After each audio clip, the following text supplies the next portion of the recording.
Hi, Junior with today's thought. In yesterday's thought, I mentioned in passing that I hadn't done a poll update in a while. So why not do one right now? And I'm going to do one right now. So we'll start with, well, actually, it's just a good time to do one because there is one interesting piece of news from one state, and we'll get to that.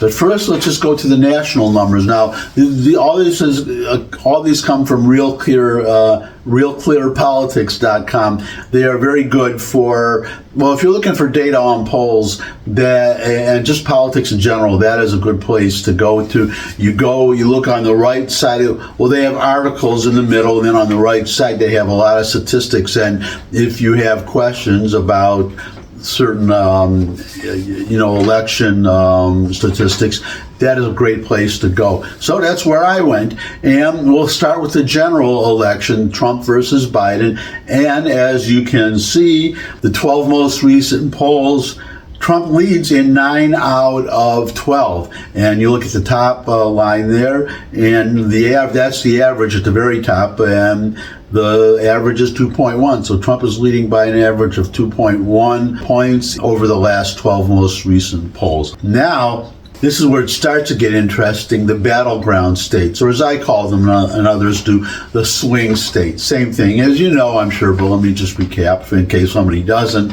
Most states, you can be sure which way, no matter who the candidate is, you know how they're going to vote. You know that California is going to vote for the Democrat. You know that New York is going to vote for the Democrat. You know that Texas and Indiana, for instance, are going to vote for the Republican, no matter who the candidate is, barring some extraordinary circumstance. But that's how it usually works out. But there are certain states, a few states, that can go either way, and they have shifted from one Democrat to the Republican and back again in any particular presidential election. So I don't know why they don't put these in alphabetical order.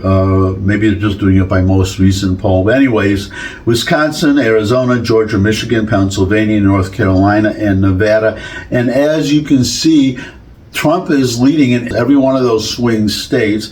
And well, if you want to know one reason why Biden is so shifting his position on Israel, is because of the large Muslim population that hates Israel, and that's in Michigan, Dearborn Heights, Hamtramck. I'm from Michigan, actually. That's my home state.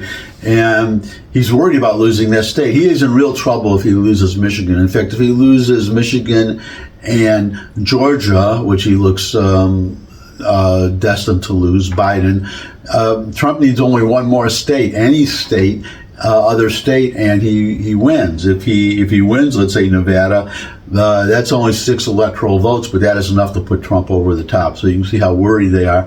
But anyways, out of this whole list of states, the one interesting one is Pennsylvania, because you see Trump ahead by an average of just 0.6%, which is very small. But what's interesting about it is until today, the day I'm recording this, Biden was ahead by only, again, a small margin, by 0.8%, so only 0.2% more. But this is the first time that Trump is ahead. But now let's look at Pennsylvania in a little more detail. This is my last chart for today, and you can see here Trump has led in the last 3 polls, and Biden, you have to go all the way back to the end of January to find Biden ahead in any of these polls, and then all the way back to the 21st to find Biden ahead by more than 1 point. If Trump wins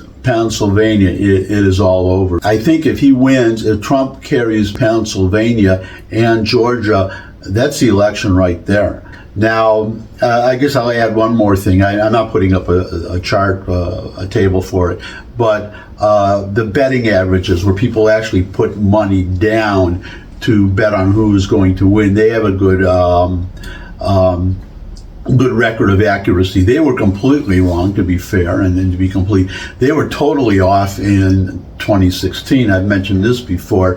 The 2016 election, the betting was so heavy on Hillary Clinton versus Trump that they paid off these betting sites. I don't know why they would do this, but they paid off before the results were finally announced, and then it turned out that Trump won. So I don't know how the betting sites dealt with that. But the point for today is that the betting shows Trump ahead, but that gap in the betting, the betting averages of all the betting sites, that has been narrowing. Okay, so he was at one point, Trump was ahead.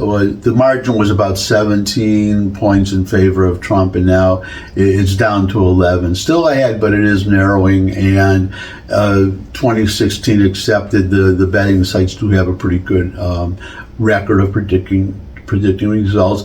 Again, because they put up, they don't just opine, they put up money. They put money where their mouth is. So that's to have a complete picture. You have to keep that and take that into account too. And that's it for today. Thanks for stopping by. If you could subscribe, that would really be great. Share this video with anyone you think would benefit from it. But most of all, come back and see me again. I would love to see all of you again. And until I do see all of you again, bye.